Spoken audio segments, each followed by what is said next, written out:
Lenore Braford, welcome to the Plant Yourself podcast. Thanks so much for having me. Happy to be here. Yeah, you had a long drive, huh? Yep, about 5 minutes. Right.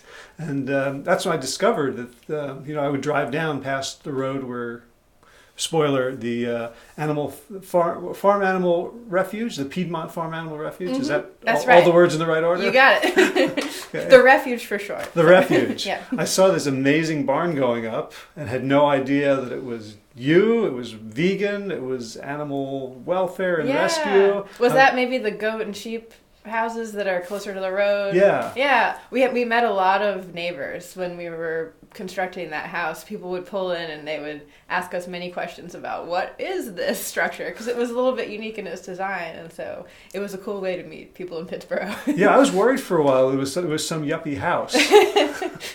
Well, someone thought it was a chicken house, an industrial chicken house. We said, "Oh, no, this is the opposite." Right. So anyway, that's a good segue now that we spilled all the beans. Yeah.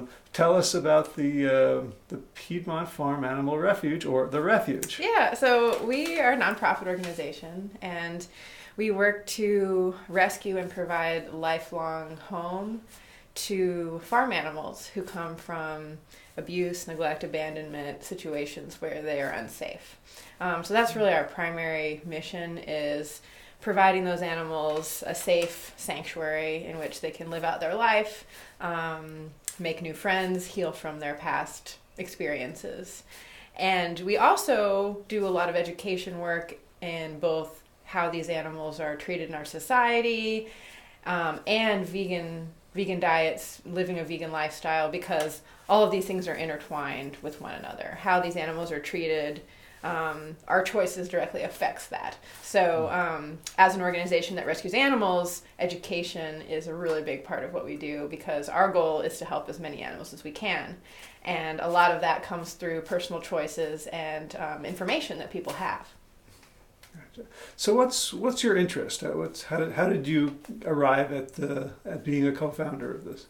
Yeah, so when I was young, I loved animals, like many people do. Had cats growing up in my house, and just never made the connection at a young age, although I was one of those children that refused to eat a lot of animal products, not necessarily consciously, but I just sort of had a distaste for a lot of animal products growing up. Did it feel like just, I don't like the taste of them, or was it like some little part of your soul was...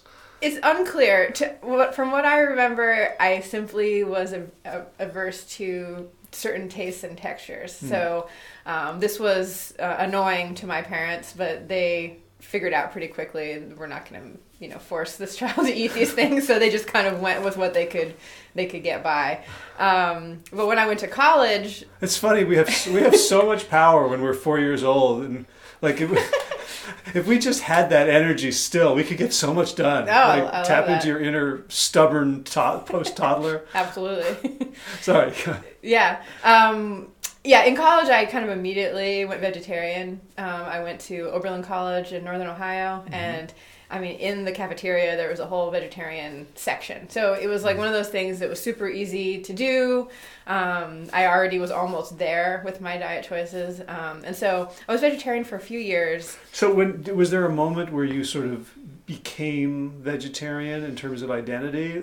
Like, it seemed like, the diet was really, really similar, but it seems like it was a name got attached to it. Yeah, I think right when I started my college years, and kind of I was no longer living at home, and my food choices, I had more agency over that, is kind of when I just said, okay, I'm gonna just go vegetarian. And it really for me was just cutting out a couple things I had been eating and didn't feel like I really needed to eat those things. So. And what was your reasoning at that point? My reasoning at that point was, I love animals, and this is easy for me to do. Mm-hmm. And I did not, at that point, know much about how farm animals are treated in our society. It was just sort of this kind of natural progression for me. Mm-hmm. But as I was in college more and more, I was majored in environmental studies. So through that lens, I was learning more about the factory farming industry and industrial agriculture and those effects on our environment. And while I was learning about the environmental impact for school, I was also learning about the impact on animals in terms of my personal morals and just my consciousness. And a particular course that I took my senior year is what had me go vegan. And it was an environmental philosophy course where my professor was giving out assignments to 2 students at a time. And he would give us a debate topic, and he would assign, you're going to debate that it's ethical to do this action, you're going to debate that it's not ethical. So come back to the class and present your findings. Well, I was given, it is ethical to eat animals and animal products. That's so great. It was great. And boy, do I wish everybody had to do that. Because in trying to come up with reasons, I convinced myself, well, I need to go vegan because what am I doing? So it was wonderful because it really made me think critically about these moral issues, right? This is someone's life versus, very small things and, taste, convenience, tradition. And so I lost the debate, but it was a really important turning point in my life. So. So I don't know much about the field of environmental studies in terms of, who's in it, what they're concerned about. Is it typically a vegan friendly field or a progressive, or because I could imagine lots of schools would have schools of departments of environmental studies that might be at like an A&M college or an agricultural school or a strong dairy program like Cornell, where they wouldn't necessarily go there. There's so many environmental problems that they just would have a lacuna about animal agriculture. Sure. And I think that the place that I went to school was a big part of that, because Oberlin College is known as a small liberal arts, extremely progressive college. One of the professors there is a well-known author called David Orr, and he's now retired from the faculty, but he was one of the professors I had at the time. And, it's kind of interesting. I remember him, saying in class, these personal choices that we make are important, but I drive this really old truck that I love and I'm going to keep doing that. So it was sort of like, we need to make these changes, but I'm going to bring up the point that I'm still doing something because it's important to me. So there was definitely no one in the environmental studies department who was strongly advocating for a plant-based or a vegan diet, but those kinds of impacts in terms of how they affect the climate and water pollution were talked about from an academic perspective. So it wasn't until I kind of got into those cross-disciplinary courses, like that environmental philosophy course. And that's something that I love about Oberlin is within your major, there are so many courses that are not just in the sciences but apply to you, and you can take and get credit towards your major. And so that's where I think a lot of the interesting learning comes about, when we can kind of combine environment with philosophy or other kinds of overlaps like that. Right. This podcast is being brought to you by the admissions department of Oberlin. Not really.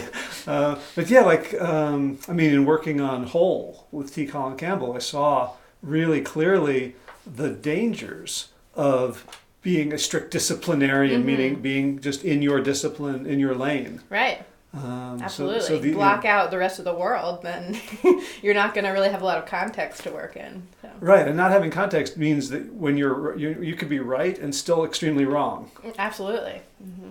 So, all right, so you came out of Oberlin. You were a vegan at that point. I was, yeah. And lots of people come out of school with a passion, with an identity, and then they just go off and forget all about it, or become a weekend warrior for it. What was next? Yeah, well, what was next for me was some travel and just kind of being a vegan in terms of my lifestyle, my choices, and not doing much else. And feeling like, this was something I was growing into. I was learning how to do this when I was traveling or living in different places. And I was learning how to cook. I didn't learn how to do that even at home, really. So in college and afterwards, figuring out how do I make tasty foods, and how do you do that in a society where being vegan is not the cultural norm. So where can you find those good recipe books? And how can you adapt family recipes into a vegan version? But I did some soul searching and really trying to figure out, what do I want to do with my life? And I kept coming back to being a child and having this affinity for animals and this natural connection to them. And I started to think, what could I do within that field that would align with my values and my passions? And I had actually never heard of a farm animal sanctuary before. So when I went on the internet, I started looking at this type of work. I ran across Farm Sanctuary and some of the bigger organizations that had been around for a while, and I said, wow, look at this. This is something kind of exactly what I was thinking, but I had just never run across it. And I think that's true for a lot of people who are not in the vegan world or the sanctuary world. So a couple of things I'm curious about. One is, so when a lot of people go vegan, all of a sudden they experience trauma, right? From either, it sounds like you didn't have a lot of this from sort of your own personal behaviors. You had mitigated animal consumption for a while, but in just all of a sudden seeing, like walking through the supermarket, and now you're seeing friends in plastic wrap instead of inanimate meats. And, I know a lot of people who become very angry and turn everybody off. And, like, did you have any of that? Yeah, in the beginning when I first went vegan, I was definitely someone who was trying to get all my friends and family to watch, these gruesome videos online, meet your meat and all that kind of stuff. You've got to watch this, and people didn't want to watch it, and they didn't like my approach. And I wouldn't say I was an angry person, but I was definitely kind of aggressive in how I was talking to others. And, if I didn't know about this, and I assume you don't know about it, so learn about it and go vegan with me, That wasn't really working for me. And so I kind of, figured that out. I think we all do. And slowly just, for a lot of people in my family kind of said, well, I'm just going to do my thing and see what comes of that. But I think, in terms of my personal trauma, like you mentioned, going to the grocery store or like seeing others eating animals, it did affect me, but it affects me now more than it ever did then, because I now have a personal relationship with these animals who I live with and I care for on a daily basis. So it's not just, I've seen this video footage and I know how that particular chicken suffered before they ended up on a plate. It's, I know a chicken who has a name, who I see every day, and I can envision that individual on your plate. So it's actually more emotional to me now than it was in the early days. Right. It feels like you have much more of a capacity to hold it. It's almost like when, like the zealotry of the converted, like when you just have the idea, like, eating animals is terrible and all these suffering animals, like you can really kind of be untethered in your response, whereas like you're speaking from real love and real grief. I think there's a way in which I'm imagining that you can be much more in control and effective from that place. Yeah, I think that number one, just as you are vegan for more and more years and people make jokes or ask you questions, you figure out how to emotionally deal with that personally, and then you figure out how to respond to those questions or those jokes in the most productive way to further a conversation or something of that nature. But I think that because I do have that personal relationship with these animals, I can speak from so much of a more intimate perspective that it does feel more authentic and real to someone other than, I can think about my early self talking about it, and I really didn't know what I was talking about in some aspects. I mean, I knew, but I didn't know.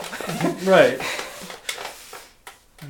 And the other thing that really struck me is you said, like, you spent time, like, becoming a vegan or growing into it. And, when I think about it, I think, vegan is basically stop doing a bunch of things.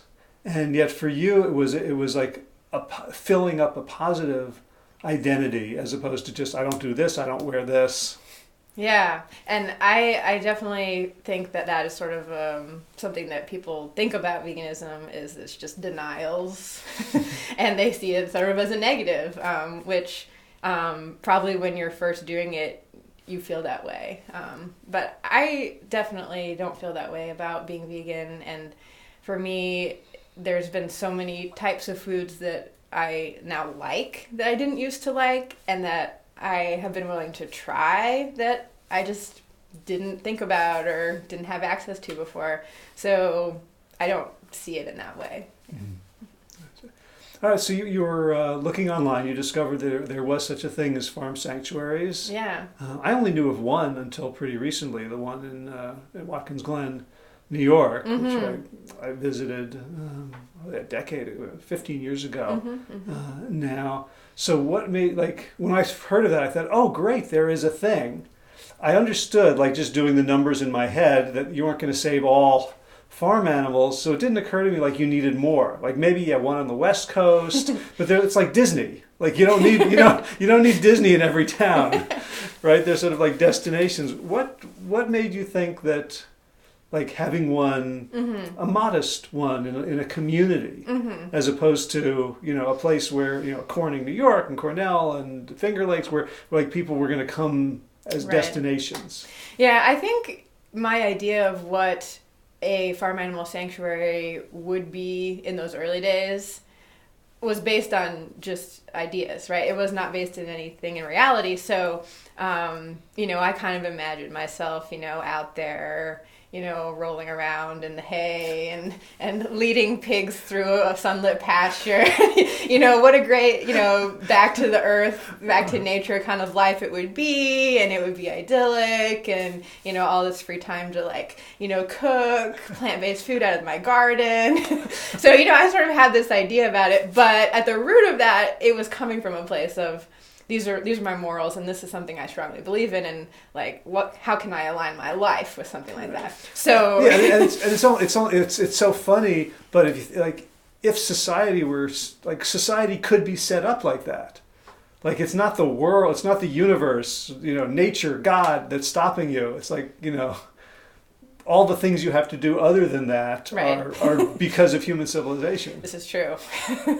Yeah, money. Darn. But yeah, I actually, one of the first things I did was do an internship at Farm Sanctuary in Watkins Glen, the same one you mentioned, in 2012. And that was a really grounding experience. I was pretty committed to going to that sanctuary and really making sure that the people there understood I was serious. Mm-hmm. So I memorized all the animal names in the first couple days. I asked to be put on extra shifts. I even got to go on a rescue when I was there. I tried to show as much initiative as I could. Why was that important? Because this was a new field for me. I had no experience in the animal sanctuary, the animal rescue field. My background up until then had been working with children with autism and other disabilities as sort of a one-on-one therapist and an advocate and a teacher. Mm-hmm. And so I was really switching to a whole different field. And I wanted to learn as much as I could while I was there. And so I wanted to kind of stand out, and I wanted them to realize, oh, here's someone that we might take her on a health checks round because she's someone who really cares about this, and what could I soak up from that experience? So that's how I went into that, and really ended up spending the next 5 years doing work through internships, through volunteering, and also being hired at a sanctuary on staff before I got to the point where I decided, yeah, I'm ready to start my own. And I actually know what this work is now, somewhat. It's a constant learning process of what this work is. But I had a much better idea that it was a lot of hard work and a lot of working out in the weather and a lot of dealing with death and things that are not idyllic and fun as my younger self had imagined. So, yeah. So 2013, you did the internship.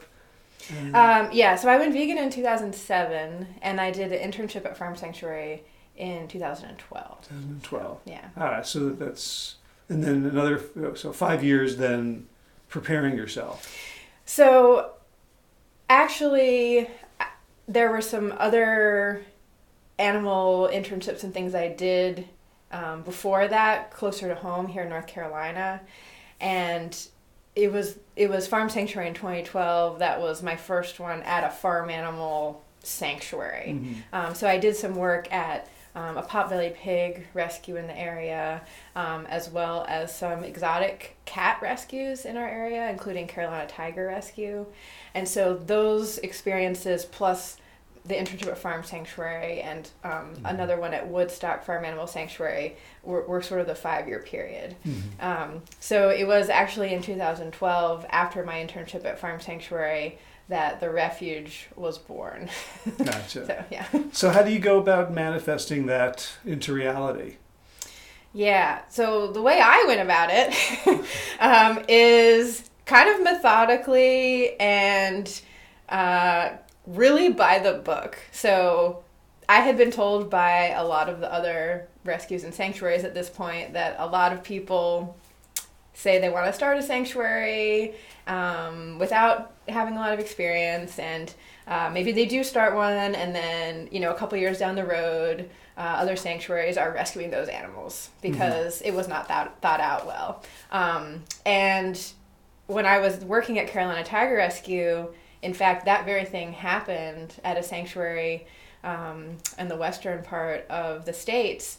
And there were so many tigers and other animals there that needed to be rehomed, some of which we took, but many of them had to be euthanized because there was simply no place for them to go. Mm-hmm. And so these lessons I was able to absorb through mentors and people telling me this over and over again, but then also through that personal experience of this tragedy that had happened. So. Yeah, like a farm sanctuary isn't just for Christmas. Right. Like a puppy.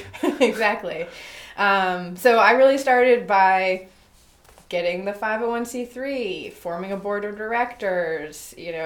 I went out to any kind of vegan, vegetarian meetup, hangout that I could find in the area, and just said, hey, this is who I am, this is what I'm doing. If you want to be involved, here's a sign-up sheet, see how you can be a part of it.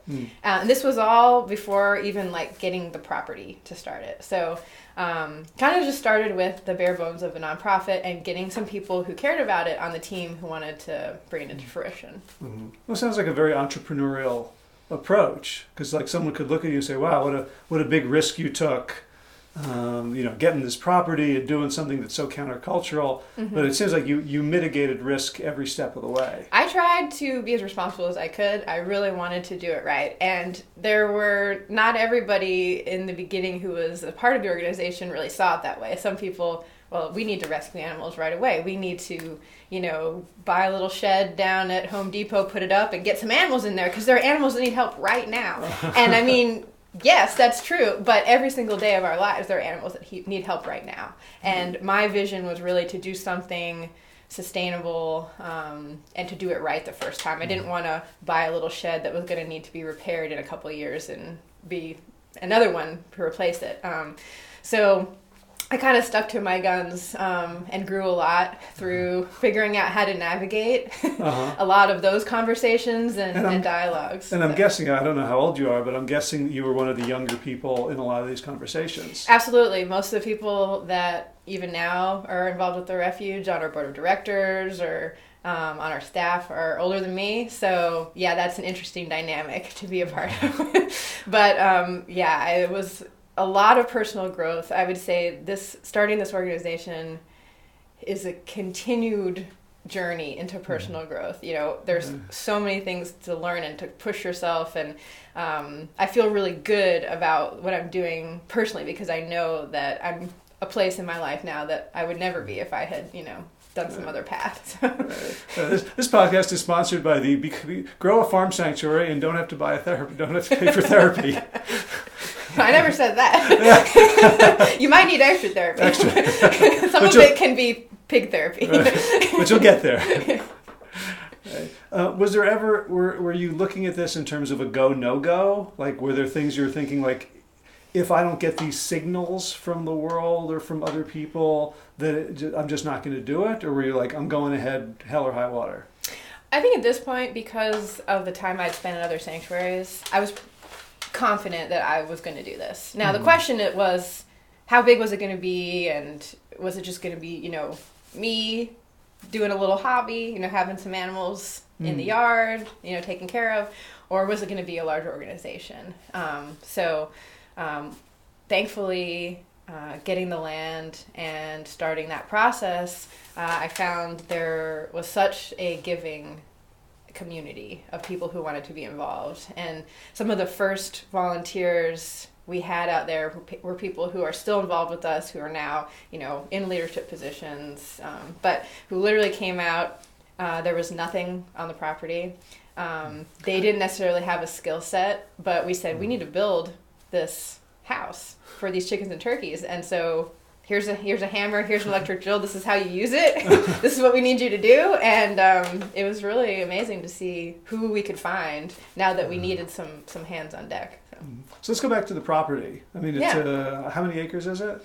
So we have 20 acres.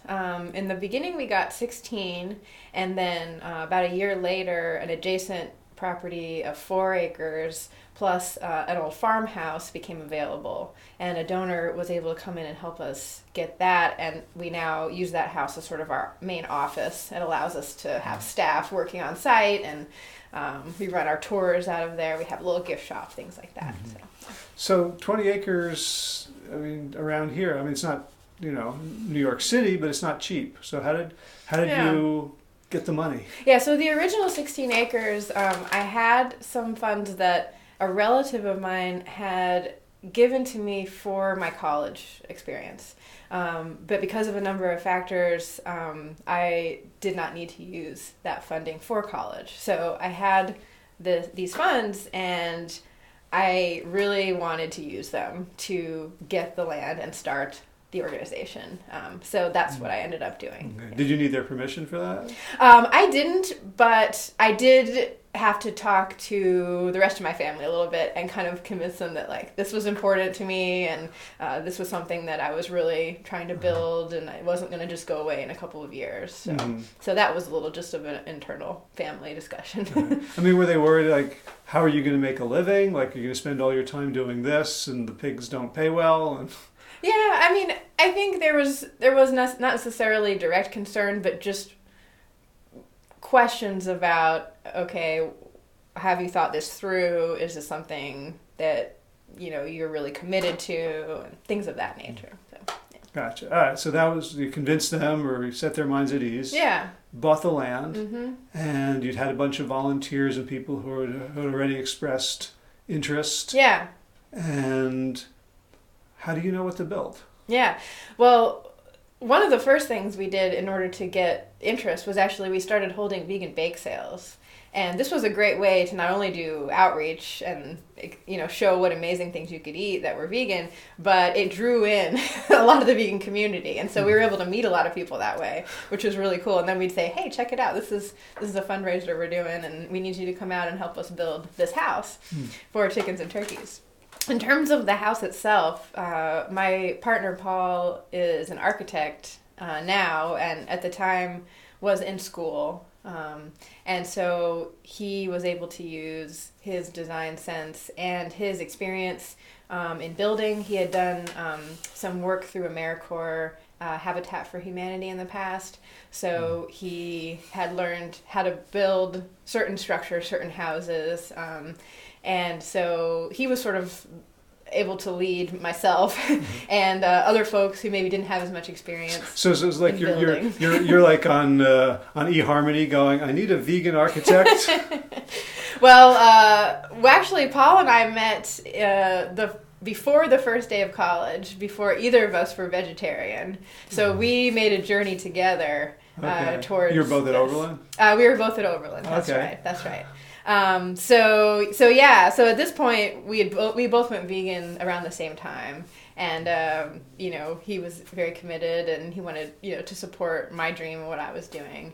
He to this day is the Refuge architect, and has really honed kind of his approach and what he's doing from the beginning, which was sort of subconscious, to now being very intentional about the designs for these animals, which is really to try to design from their perspective, what we call kind of an animal-centered design approach, instead of thinking about other considerations such as cost, or what does a barn look like, or what would be easiest for the caregivers. We're really trying to focus on what would a cow prefer to live in? What kind of structure would they build if they could build one for themselves? And it's such a strangely revolutionary thought, right? Like I've interviewed people on the podcast, like Carl Safina, who wrote this book Beyond Words about animal, sort of cognition, but animal beingness and animal consciousness. And he points out that most science doesn't believe that even exists, right? So if the elephant mother positions herself between the truck and her baby, you're only allowed to say the elephant positioned herself as if she was trying to protect her baby. As if, yeah. Right, because you can't know what she's thinking. Right. And so I worked with an architect once. I was on the staff of a school, and they were building a new building. And this guy came and he talked to us for hours and hours. And really, by the end, it was like, he was practically a teacher. He understood us from the inside out. Yeah. But to think that you would do that with an animal, with a species, right, is pretty remarkable. Well, that's definitely something that we're attempting to do. And whether or not we get it right, we only know through the animal's interaction with the space, and then what we can further learn from that. And our goal is not to build the best, cow house that everybody should build. It's an attempt to build something with the animals in mind, and to be sensitive to that, and to realize that this is a place that they're going to live for the rest of their life, and the place should reflect that, and it should reflect our values as an organization, which is we do recognize animals as individuals with individual needs, wants, and desires. And yes, as a species, they may have certain likes and dislikes, but also within maybe a group of goats, we may see them interact and use their spaces differently from one another because they're individuals just like we are. So. Right. And, what comes to me is the only other person I've ever heard of who's done animal-centric architecture is Temple Grandin. Right. And it's designed, her design is to keep them calm as they're being slaughtered. Right. And it's really, about how can we move that line of cows in a more efficient manner towards their death, and how can that save money and time for these industries. So it's almost using the animals' behaviors against them. It's like, we've determined that this is how they will be calmest and less scared. So let's employ that technique, but it's to their ultimate demise, instead of using those ideas to help them and create a wonderful environment. Right. Well, I guess any kind of psychology has that dual edge to it. You can manipulate or you can enhance. Absolutely. We'll get some photos, and I'll put them up on the show notes page, because they really are remarkable buildings, and I'll link to various videos. But I want to talk about the animals, because the first thing I noticed about our tour, so we did Josh and I had a retreat. We brought a dozen people. First thing I noticed about the tour is that you knew every animal by name, and I'm like, they kind of all sort of look alike to me. Is there a brand or something? How the heck does she do this? Yeah, well, I think, when you think about all the people that in your life, let's say you go to a family reunion, well, you're going to be able to tell them all apart, even though there's maybe 50 all in a group. Right, they all share DNA. Right. It's very similar. If you or anyone was around these animals every day and were responsible for their well-being, you'd be able to tell them apart. And not only would you be able to tell them apart, but you would know them as individuals, and you would know that Lily is shy and Electra is super intelligent and runs away when the vet truck comes, and Jonathan is very chill and relaxed, and their personalities are part of who they are. So. Yeah, but I don't know about that. I think you could spend a lot of time with them. It's about the quality of your seeing and your intention. I'm sure there's people who, in factory farms who spend tons of time with animals and don't see and choose not to see. So I think, the key is for understanding their welfare, first believing that they are individual. You don't see them as individuals unless you believe they're individuals. It's almost like believing is seeing. Mm-hmm. Yeah, I think that at the Refuge, what we try to do is create the best space that we can or that we know how to, and then let the animals live in that space and become themselves. And sometimes that takes a lot of time. And I think because the organization is set up that way, and that's our focus, and that's how we approach the animals, that there is sort of that that way of being with them and knowing who they are that's built into how we interact with them, how we train volunteers and staff members to interact with them. And so I think that kind of goes back and forth, because if we are noticing and responding to their individual needs, then they're hopefully recognizing that and feeling even more security and safety, and okay, well, she noticed I like to eat over here, so my food is now put over here, and that's how I like it, and that kind of goes back and forth, and the more they are comfortable, the more we can see them for who they really are and understand them.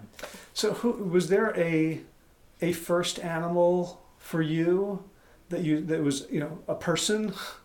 Yeah, well, the first animal for me who was a person were definitely animals I interacted with at other sanctuaries, and really recognizing this and realizing this. And I think that this goes back to even as a child, so many of us when we're young talk to the cat, or read aloud a book to the dog. Well, as I asked the question, I realized what a stupid question, because you said you had cats. Yeah. But for farm animals, farm animals are a different category in our minds. To see them the same way you would see a cat or a dog. Yeah, and I think that was, for me, part of what becoming vegan was about, was sort of making those connections and realizing that we know cats and dogs as individuals because we're given that opportunity. But these other animals are no different in their complexities, their abilities to share affection, and their joys and their pains. It's just, in our society, we don't have a lens and give them a name and, give them that space. And so I think I made that connection, in going vegan and starting to visit other animal sanctuaries. Now, the first animal who came to the Refuge is a rooster named Robbie.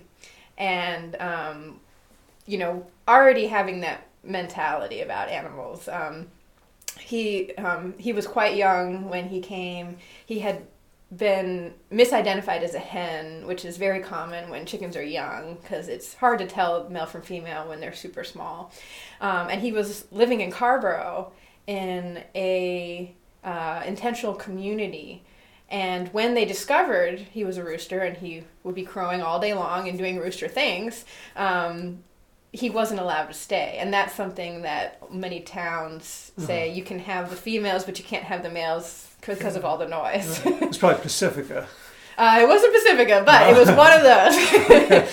And so the community came together and say, well, what should we do about this rooster? And half the people wanted to cook him and say, well, he has no use. He makes noise. He doesn't make eggs. We're going to put him to use.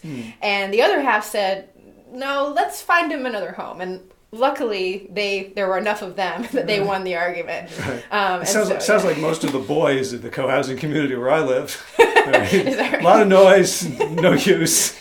Exactly. Never cooked them. So, yeah, we were lucky enough that we got Robbie. And He still lives at the refuge. And Robbie's a romantic, right? He is a romantic. Can you tell that story? Absolutely. I've learned a lot from Robbie. One thing that we saw with him, well, he was our first animal. So there he was by himself, in this big chicken house. And we're like, this is exciting. We're rescuing animals. We're taking them in left and right. Some turkeys came in next. And then our first hen arrived. And her name was Esmeralda. And she had come from a neglect case where early in her life she had been attacked by predators that had done some neurological damage, and for a while she would only walk in a certain direction. That sorted itself out, but she was malnourished and just had a lot of issues. So she was able to be rescued and come to the refuge. And when she met Robbie absolutely fell head over heels for her and proceeded to build her a series of about 10 nests in the straw within a very short period of time, about an hour or so. So it was quite interesting because this is a typical behavior that males will do to kind of woo the new lady and make sure, she'll accept him. Building that many was really overkill, and I have not seen it since. I'd never seen it up to then, and I've not seen it since. So he builds her all these nests over and over and over again, and she's checking them all out. He came from co-housing, so maybe, maybe he thought that's what it looked like. But yeah, he was successful at wooing her to the point where we would try all these new animals we were bringing in. We would say, oh, here's some more hens to add to the group, and we would introduce them, and Esmeralda would chase them around and say, you got to get out of here, Robbie is mine. And so this is the way it went down, and we said, that's fine. If you two would like to live by yourselves, you can do that, because this is what we're trying to do, is set up a situation where all the animals can do what they want and can live with who they want. And they proceeded to live out life together for several years until Esmeralda passed away. And that was a hard time for us as well, because Robbie became ill. He refused to eat. And our vet said he was depressed. And that was why he was going down this road. And it was so extreme that he had to be tube fed. Because he was just refusing to eat or drink anything. And so we decided to go the route of introducing some new hens who had just come in and needed a place to go. And at first he made no movement whatsoever to say that he even acknowledged them. And we were very concerned that we were going to lose him to essentially a broken heart, which was what was happening. But it seemed that after about 4 or 5 days, he started to peak and say, okay, who are these new ladies? And slowly but surely he came out of his depression and he accepted them as new flock members. So Robbie lives with them to this day and is doing very well. But it's just, these kinds of stories. I can tell many stories about individuals at the refuge that really illustrate that they are much more like us than they are unlike us. And people don't really understand that about farm animals. Right. See, that's what I want to explore is like a lot of people around here have backyard chickens. We had backyard chickens a bunch of years ago. And, we got our, the Orpingtons and the Australorps and a bunch of the fluffy yellow ones. Never really told them apart, but I never saw anything resembling that I interpreted as feeling. It's like, when I heard the Robbie story, I'm like, can I have a tissue, please? Right? Like, this is a love story, Absolutely. And, like, what is it about backyard chickens or like the way even when we do humane farm animals, that we don't see the range of who they are the way we do at Refuge? Yeah. I mean, I think in some cases it's the spaces that the animals are in. So if we're talking about a farm setting, it's how are those animals being treated? How long are they getting to live? What kind of environments are they in? That they're really not feeling like they can be themselves. But in some cases, I think when maybe it's like backyard chickens, it may be about our noticing and the time we spend with them and just understanding how to interpret the language of someone who's very different from you. Not only a different species, but chickens are birds and we're mammals. So they're very different from us. And so just being attuned to that and trying to figure out how are they communicating with one another? What do these body movements or these sounds mean? And can we learn from that?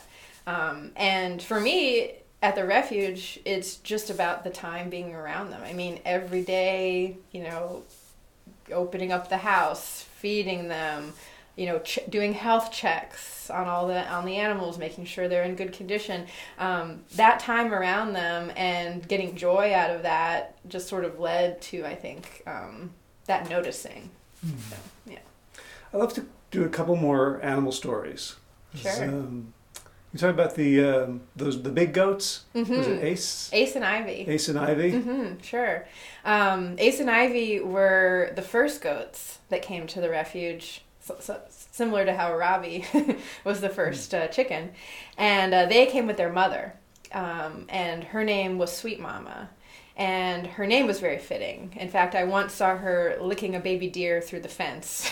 She really wanted to mother anyone who would let her. Oh. And this makes a lot of sense because she had been denied being able to be a mother for most of her life because Sweet Mama came from a dairy farm. And traditionally, they give birth and the babies are taken on the day they're born or very shortly thereafter. And so all of those motherly instincts that she was ready to put into these little ones were not able to be expressed. And just to connect the dots, talking about like goat milk. Yeah. Right, like goat milk soap, and goat milk is so much better for you than cow's milk, and it's so much more ethical. And right. So, okay, back to your story. Yeah, I mean, goat dairies are very similar to cow dairies, right? The principles are the same. You need to be pregnant to have milk. So in order to have that milk be used for humans, those babies who are born through your pregnancy are removed from you, and the amount of milk that they are given is, doled out in specific quantities and usually either bottle fed or fed on a machine to those babies. So it's taking something very beautiful and loving and really mechanizing it and turning it into a profit-driven system. And so that was the situation that Sweet Mama was in. Do you know how many times that had happened to her? Well, typically they'll give birth, or they'll be artificially inseminated or bred to give birth at a minimum of once a year because through the cycles of a pregnancy and everything, they want the milk production to be at a certain rate. And so after that time period goes on, the production will go down if they're not re-impregnated.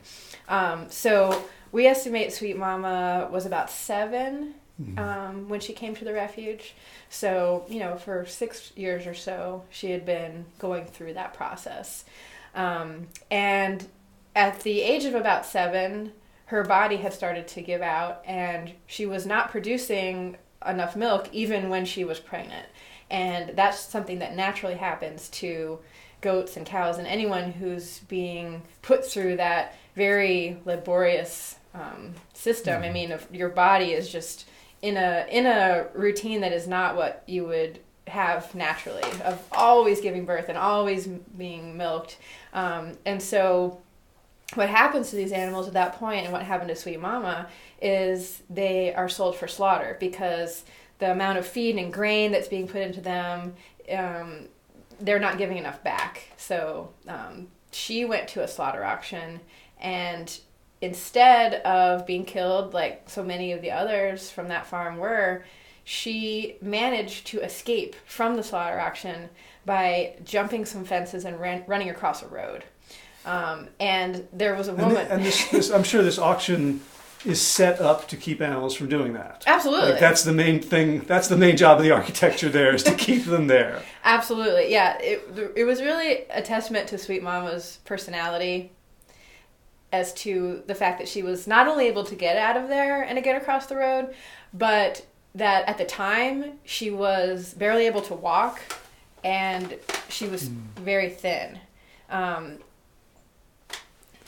We're good. Okay. So luckily for Sweet Mama, And whether or not she sensed out someone with a big heart or not, I don't know. But a woman who was on that farm that she found across the road found Sweet Mama, or Sweet Mama found her. And this woman took pity on her and said, I'm going to keep you away from there. She had all the tags and everything on her. And she said, I'm going to take these tags off and I'm going to start feeding you and try to help you because, like I said, Sweet Mama could barely walk. Her hooves were overgrown. She was emaciated. And so this woman started to come every day and bring her food. And she arrived about 2 weeks after the point when she had escaped with food for the day. And Sweet Mama was giving birth. And this woman was shocked. I mean, this goat was in terrible condition, but yet here were these babies coming out, not just one, but two. And so Ace and Ivy were born. And at this point, the woman had witnessed their birth, had witnessed their bond with the mom. I mean, they nursed on her for the first time. And I mean, I've seen animals when they have given birth, and the look of joy and pride in their face is absolutely undeniable. I will never forget those animals that I've seen. And this woman saw that too. And she said, I need to find a place where this family can stay together and they're not going to be separated like they always are on farms. And she started to look around and she found us. And it was amazing timing. We had just finished the construction of the goat house and we were getting ready to take in some animals and put the word out there, and she reached out to us. So Sweet Mama came with Ace and Ivy, and for the first time she got to nurse and raise and keep these kids. And they lived every day together, and they snuggled. Actually, they had a nap in the sun every day in the afternoon until the day that Sweet Mama passed away. And we visited Ace and Ivy, and they're big and they're in charge. Mm-hmm. Yeah, they're living the good life, and yeah, they had a life without ACEs, without adverse childhood, whatever the E is, experiences. Yeah, right? They have a pretty good. They've had a pretty good life. They've gotten to be with their mom, and they've gotten to stay together as well as brother and sister, and that's another thing that I think people don't often think about, but I've witnessed many times that farm animals do have close relationships with family members, not only mothers, but siblings, twins, and they will show a preference for hanging out with them, snuggling with them, doing daily activities with them. If they're separated for a time due to a vet visit or something, you'll hear calls of distress. So, Ace and Ivy are going to get to stick together as well and be at the refuge for the rest of their lives. So. Lovely. Let's talk about one more group of animals, which is the sheep. Sure. And the reason this is interesting to me is, see, I'm wearing wool socks, and these are the last pair of wool socks I'm ever going to buy because of the damn visit to. Because I love wool so much. It's such a great material. Yeah. And after visiting and hearing you talk about the sheep, I'm like, God damn it. Oh, I'm glad that we were able to educate you. Kicking and screaming. And I remember, the first thing was, I'm blanking on her name, the really old, like the 17-year-old hair sheep. Oh, yeah, Flower. Flower. Yes. So, yes, Flower is a unique domesticated sheep because she is a hair sheep. And hair sheep are one of the only types of domesticated sheep that are actually as they are meant to be. So they have a coat that looks like the coat you would see on a goat or a dog. It looks like short hair. And just like a goat or a dog, in the summertime, they shed and they get a thinner coat. And then in the wintertime, they grow out a fluffy coat. Just how nature intended them. Unfortunately, most domesticated sheep have been selectively bred over many, many, many years for excessive hair production. And then the wool has grown to be a point where it doesn't matter what season it is, they can no longer shed. And that is not how nature intended, but it's through many years of humans selecting, well, this one has more wool and this one has more wool, and that's what we want from these animals. And so most of the sheep who live at the refuge have a big woolly coat right now, which is great as we're going into winter, but come spring is going to cause them a lot of problems. Right. And my thought was, well, they like, they need to be sheared. Right. Right. So why shouldn't I benefit? Right. Shearing day is my least favorite day at the refuge. Although we do a very slow and gentle job with our sheep, they are very stressed out by being handled and kind of turned upside down because we have to get all the crevices in the belly and everything. So they recover and they're okay. But most sheep who are shorn in a very fast industrial way that a lot of people have probably seen videos of online. It's super stressful. There's a lot of cutting and nicking that goes on to those animals. But one of the biggest things about wool that people don't realize is that most sheep actually have a long natural tail. But because of having so much hair growth and farms not wanting to deal with washing sheep if they get sick and they have like a runny poop, the tails are cut off of almost all sheep now on farms. In fact, most people who come to the refuge are shocked to see the long tail on the sheep because they've lived their whole lives thinking sheep naturally had this little cute bobtail when that's actually a mutilation that's been done to them. So that's a part of wool that most people don't know or understand, is that tail is cut off with no pain medication or anesthesia, and there are several breeds of sheep that not only have the tail removed, but all of the skin on the butt and even down the back legs is literally skinned off of them alive with no pain medication as well. That whole process is called museling, and it's a very sweet name. Is this a sweet? It sounds like a sweet. It's a very violent thing that unfortunately these very gentle creatures go through. The other thing about wool is how long do you get to live if you're a sheep on a wool farm? And a lot of people would think, well, you just live out your natural life. But in reality, farms don't have a budget for vet bills. So if you think about all of the things that happen to you over the course of your life and the different doctors you have to go to, maybe you trip and you sprain your ankle, you're getting a little bit older, there's a lot of things that happen in the course of an animal's life. And farms don't want to deal with older, aging animals and all of the cost and the trouble that goes into that. So if you're a sheep on a wool farm, you might get to live to be 5 years, and then you're sent off to slaughter, and younger sheep come and take your place.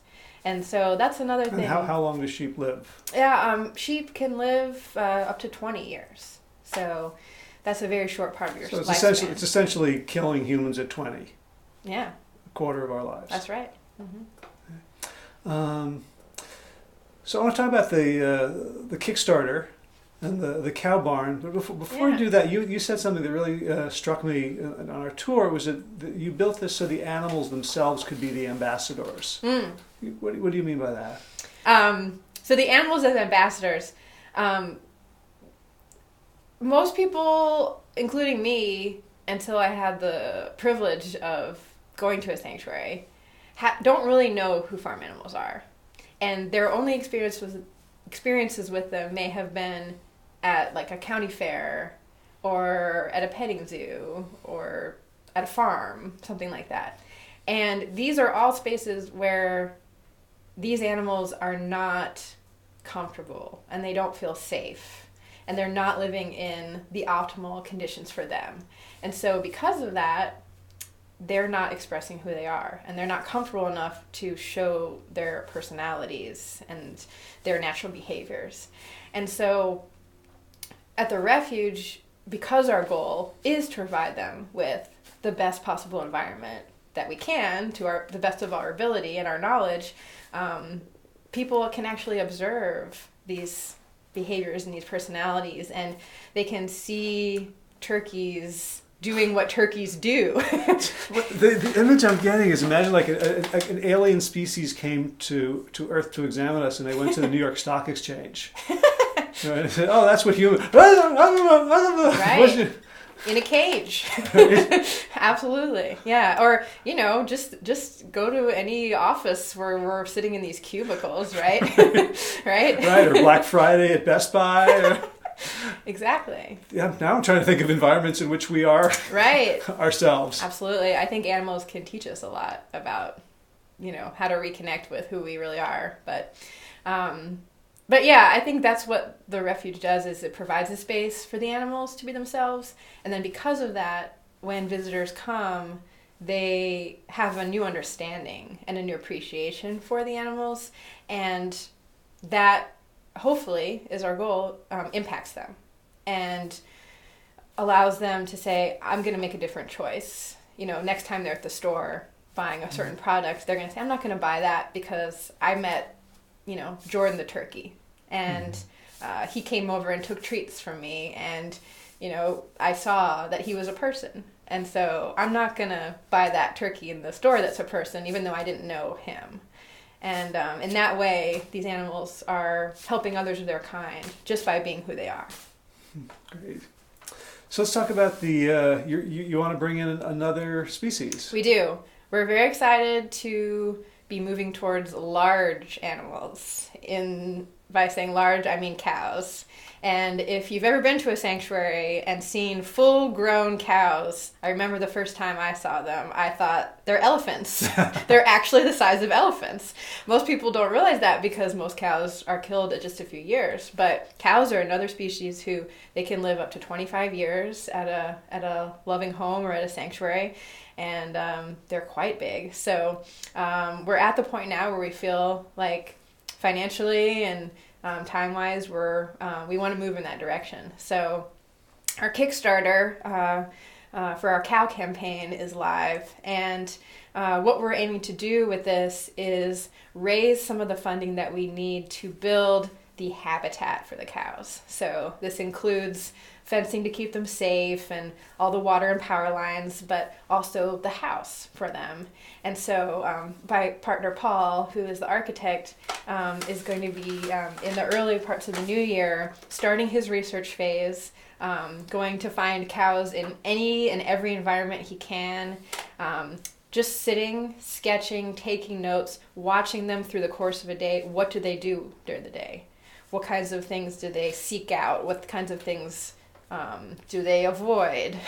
What kinds of spaces do they seem to enjoy? And putting all of that knowledge together over a time period to design that house. Does he also talk to veterinarians? He tries to talk to a variety of people. So that would include veterinarians, sanctuary directors, people that have been working with rescued cows. But he also looks for opportunities to observe cows in farm settings to see what is working here and what is maybe not working here for these animals. So he tries to just get any kind of opportunity he can to observe the animals. Gotcha. Yeah. And so give us the details of the Kickstarter so we can help out. Yeah. So one of the great things about the Kickstarter is we have perks at different levels of giving. So you're able to get some really nice gifts back as a thank you for supporting us and for contributing to the cows. Any t-shirts? Yes. T-shirts are awesome. We have several t-shirts. In fact, we have a super merch pack, which is one of our giving levels, where you get actually 2 t-shirts and a hoodie plus a bunch of other wonderful things. But we're debuting some new items for our perks. We have a really cute mug that has a hand-drawn image of a calf. That's a custom image done by one of our supporters with the Refuge on it. We have a stainless steel water bottle. At the higher levels, we actually have some really cool experiences, including a private cooking class for you and up to 10 people by Kathy Hester, who is a cookbook author from the area, and she's really amazing. We also have another cooking instructor who's doing sort of a VIP, very important picnic experience at the Refuge, where you actually get a gourmet vegan picnic experience, and then you get to go on a special enrichment tour. Not only do you get to meet the animals at the Refuge, but you get to assemble interesting items and then present them to the animals and see what they do with those items. So, for example, you might carve a pumpkin in a certain way, fill it with certain treats, give it to a goat, and see what they do with that. So it's a really unique experience that we don't offer any other time. Nice. Yeah. Nice. And so where can people go find this Kickstarter? Yeah, our website, PiedmontRefuge.org. And Piedmont is Piedmont. Yes, and then Refuge, REFUGE, .org. .org. And you can learn about the Kickstarter there, as well as more about our organization. If you're in the area, you can learn about how you can come for a tour or maybe get involved through volunteering. So what's the what's a story of someone who came to visit for a tour and was affected? Yeah. Like school children, or like who, like there's there's millions of people, but maybe a story, like we have a story of Ace and Ivy, like. Right.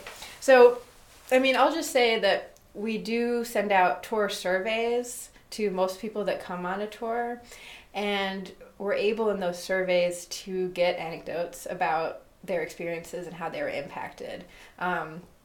There are many people who come on a tour and